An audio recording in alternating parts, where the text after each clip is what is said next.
Oh, beleza, meu amigo? Seja bem-vindo de volta a mais uma aulinha do professor Rafa. Hoje a gente continua a brincadeira sobre a biologia celular.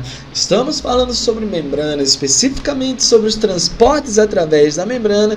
E hoje, minha tchutchuca, a gente vai brincar um pouco mais sobre os tipos de transporte ativo. Maravilha! A gente vai brincar lá como acontece esse tipo de transporte, como é que ele funciona, quais são os principais exemplos, todas as contextualizações possíveis. Quer saber um pouco mais sobre esse assunto? Chega junto depois da vinheta.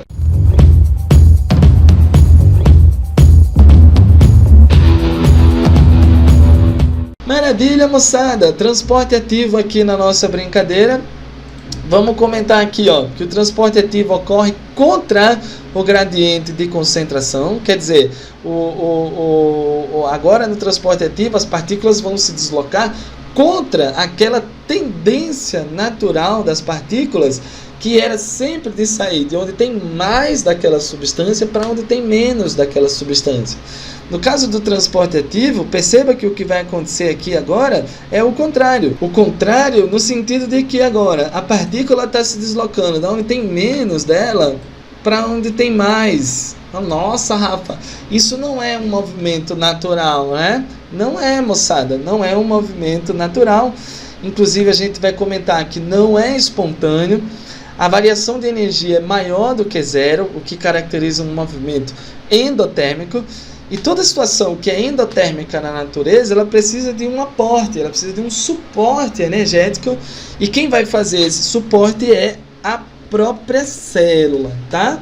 A célula vai oferecer energia para essa molécula se movimentar dessa forma. Então ela vai ocorrer obrigatoriamente através de um grupo de proteínas conhecidas como ATPases. ATPases são proteínas que promovem, a quebra do ATP, a hidrólise do ATP. E toda vez que eu quebro o ATP, eu tenho liberação de energia, e é justamente essa energia proveniente da hidrólise do ATP que vai ser utilizada para movimentar essas partículas contra a sua tendência natural. Então, a principal ATPase, a principal bomba que a gente tem na natureza é a tal da bomba de sódio e potássio, que tem um funcionamento relativamente complexo, mas a gente vai acompanhar aqui numa boa, tá? Olha só que legal, moçada. Repara comigo aqui a seguinte situação. Essa proteína que a gente está analisando é uma proteína que é dividida em duas subunidades. Numa dessas subunidades ela consegue se ligar com o sódio, e na outra subunidade ela consegue se ligar com o potássio. Vamos analisar o que acontece quando ela se liga com o sódio. Quando ela se liga com o sódio, moçada, perceba que existem 3 sítios de ligação para o sódio, e você precisa jogar esse sódio para o lado de fora, só que repare que o ambiente externo já está cheio de sódio. Então, para fazer esse movimento, eu preciso do suporte do ATP. O ATP vai se ligar na parada, o ATP foi quebrado em ADP e fosfato e liberou energia. No que eu liberei energia, o sódio é jogado para o meio extracelular, e dessa forma você tem um movimento de sódio de dentro para fora. Aí, moçada, perceba que enquanto o fosfato ainda está ligado aqui, perceba que enquanto o fosfato ainda está ligado, essa proteína continua virada para fora. E no que ela continua virada para fora, agora ela pode se ligar com 2 potássios.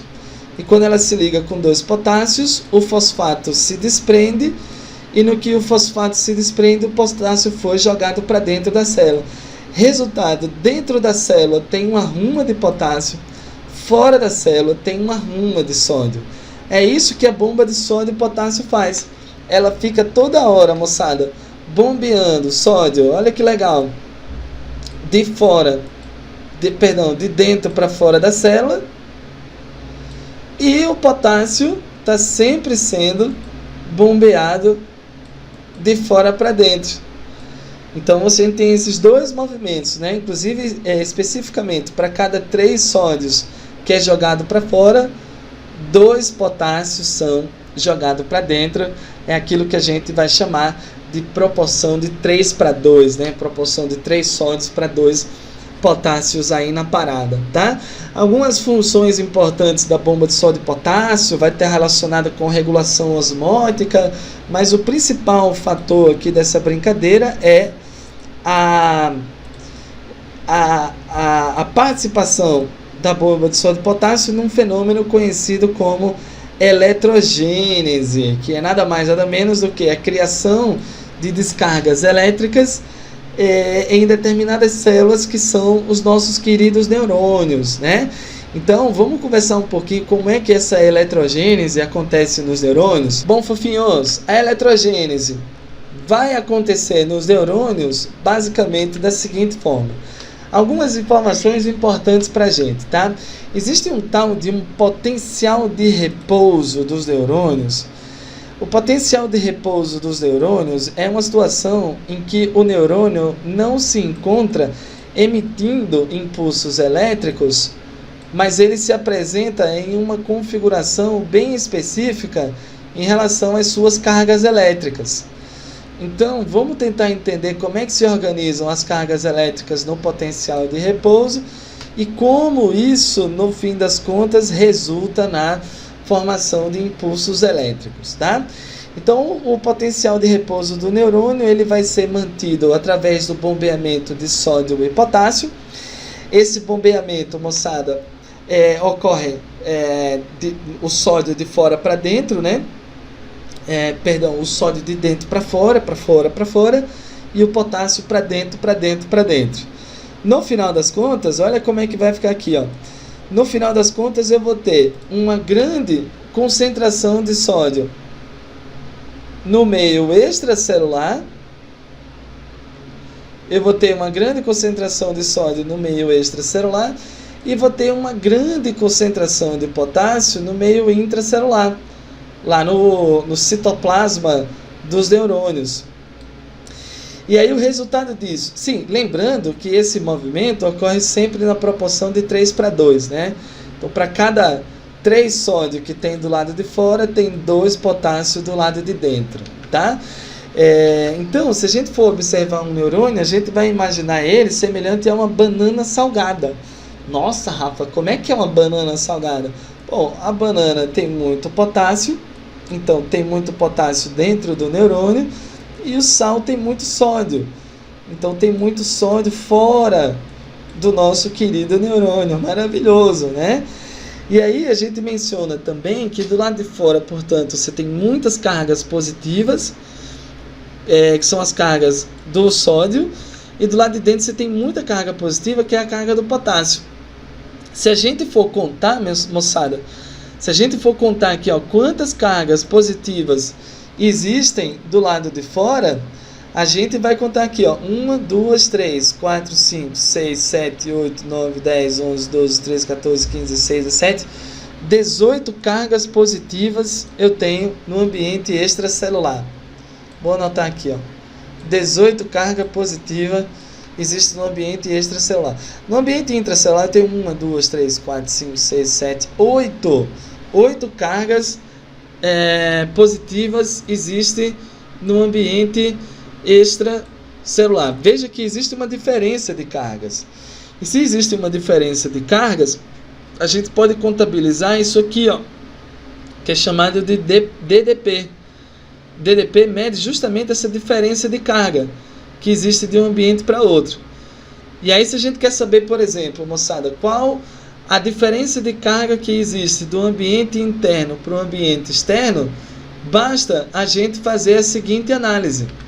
A gente imagina que no ambiente interno existem 8 cargas aqui dentro e do lado de fora existem 10. Se eu quero fazer a diferença, eu uso a subtração. Então, 8 menos 18. Resultado disso, moçada, vai me dar uma diferença de potencial de menos 18.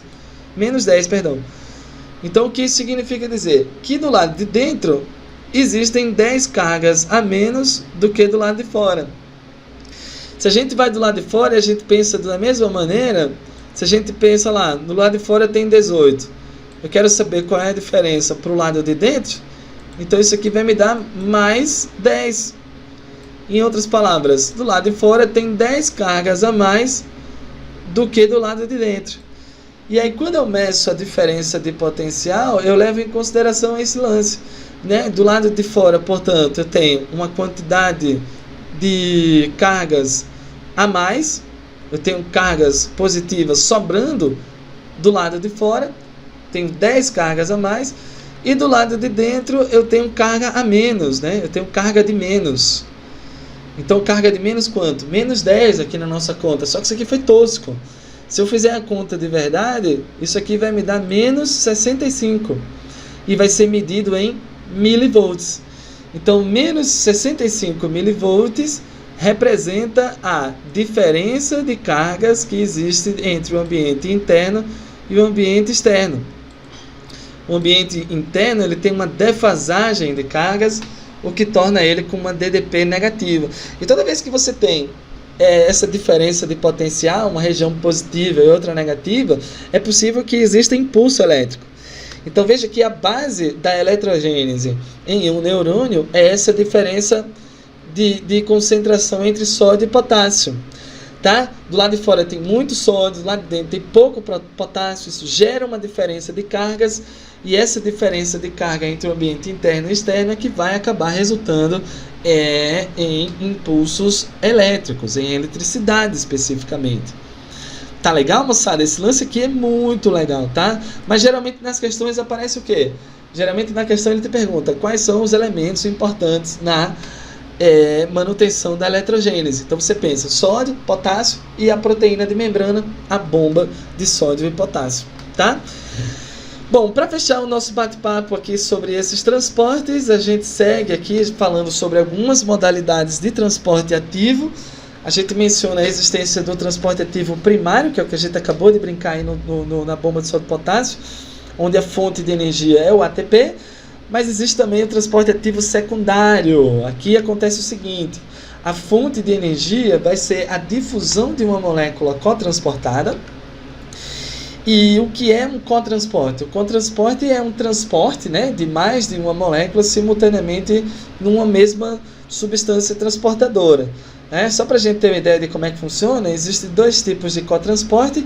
Existe o antiporte, que é quando você tem duas moléculas sendo transportadas em sentidos opostos, e existe o simporte, que é quando você tem duas moléculas sendo transportadas no mesmo sentido. Para nossa brincadeira aqui, o que mais vai ser importante para a gente é o simporte.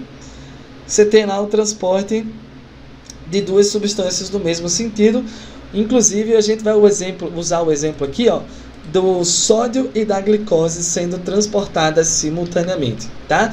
Isso acontece lá no nosso intestino. Vamos dar uma olhada nessa imagem aqui. Gente, o que acontece é o seguinte: naturalmente, nosso organismo está sempre jogando sódio para fora da célula. O sódio no ambiente extracelular está muito concentrado, então ele tem muita energia potencial envolvida. E a tendência natural desse sódio é retornar para a célula. Só que ele não retorna se não houver uma passagem. E aí o nosso organismo criou uma estratégia muito legal de absorção de glicose, aproveitando essa energia que o sódio tem de fluir para o interior da célula naturalmente. Então, o sódio, ele, com a quantidade de energia que ele tem na sua naturalidade, incentiva, né, fornece energia para que a glicose possa ser transportada para o interior das células e a gente consiga absorver a glicose de uma forma mais eficiente lá no intestino. A mesma coisa acontece com os aminoácidos, né? Eu absorvo a energia do sódio e isso me permite absorver aminoácidos. Perceba que a bomba de sódio e potássio está sempre jogando sódio para fora, tem sempre sódio tentando entrar, e isso ajuda no transporte de glicose. É uma situação muito parecida, como, sei lá, você tem um amigo, você tem dois amigos, aí um deles está querendo ir para a festa. Aí ele chega para a mãe e fala assim: mamãe, posso ir para a festinha? Aí a mãe fala assim: você só vai se a glicose também for. Aí você liga para a glicose e fala assim: glicose, é o seguinte, minha mãe falou que eu só posso entrar na festa se tu também entrar. Aí a glicose fala: ih, cara, não sei não, mano, eu acho que eu não vou não, tô sem energia, tô sem grana aí pra entrar nessa festa. Aí o sódio fala: não tem problema, eu pago a tua.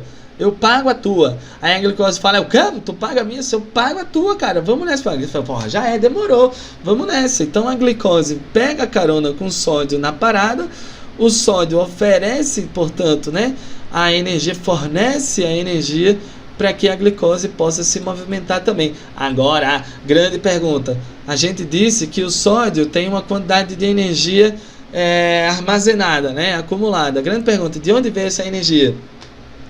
O que tornou o sódio mais energético? As colisões com outros sódios. E o que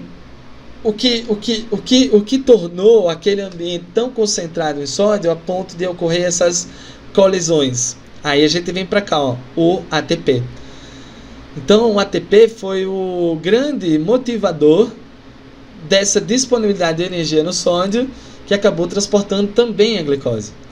Então a gente menciona que o transporte ativo secundário, ele usa como fonte de energia a difusão de uma molécula cotransportada, mas essa energia da difusão de uma molécula cotransportada, ela foi originalmente obtida no ATP.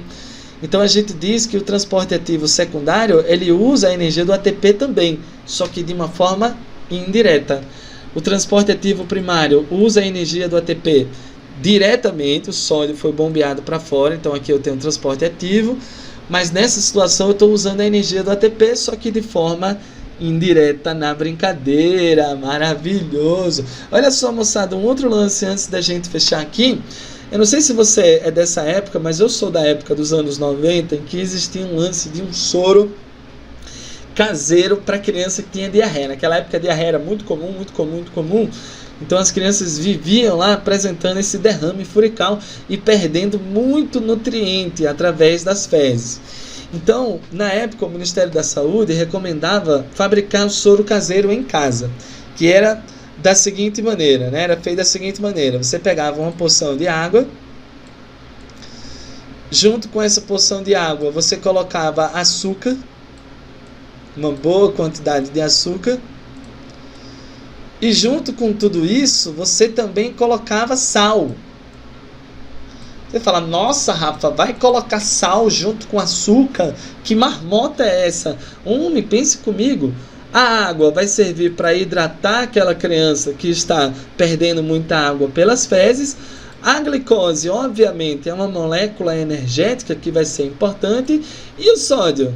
O sódio do sal vai ser importante para isso aqui, ó, para absorver a glicose rapidamente antes que a glicose seja perdida através das fezes lá durante a diarreia. Valeu, moçada? Então, maravilhoso, né? Como a gente consegue relacionar esses fenômenos com a nossa vidinha. Tranquilinho, moçada? Então, vamos fechando por aqui essa parte aí de transportes.